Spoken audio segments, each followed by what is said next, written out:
Sois inspiré, sois encouragé, sois fortifié, sois béni dans le nom de Jésus. Bonjour à toutes et tous, mes chers amis, mes chers bien-aimés. Je viens encourager quelqu'un en ces instants. Nous allons dans le livre des Juges, chapitre 6, verset 14, qui nous rappelle une vérité profonde et réconfortante.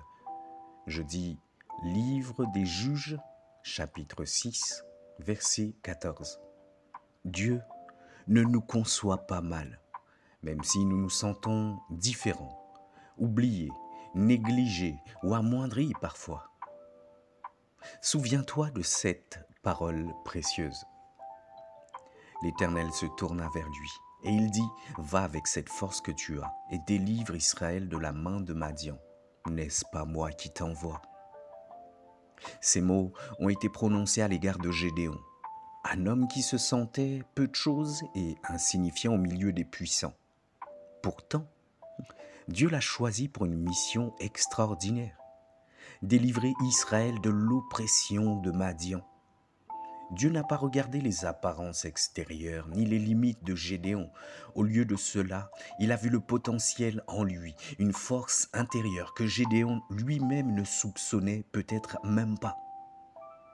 Et ce même principe est illustré dans la vie de David, un jeune berger négligé et oublié par sa propre famille. Pourtant, Dieu l'a élevé pour devenir le grand roi d'Israël et le sauveur de son peuple. Dieu n'a pas commencé sa vie, David n'a pas commencé sa vie comme un roi, mais Dieu a vu en lui un cœur courageux et loyal, prêt à accomplir de grandes choses.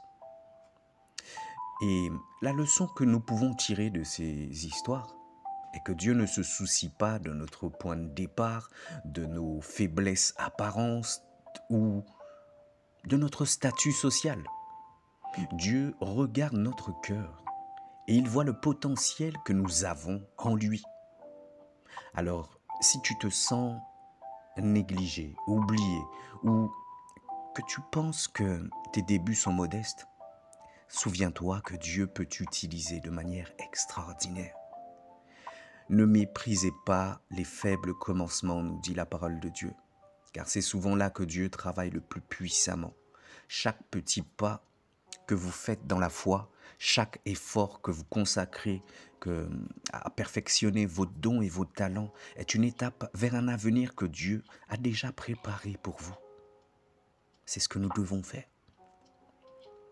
Rappelons-nous que, comme Gédéon, toi qui m'écoutes, tu as une force en toi que Dieu peut utiliser pour accomplir des choses incroyables, comme David. Tu peux être un sauveur pour ceux qui t'entourent. Aie confiance en Dieu, parce qu'il ne t'a pas mal conçu. Il t'a créé pour un but spécial. Et il veut, et il te guidera tout au long du chemin.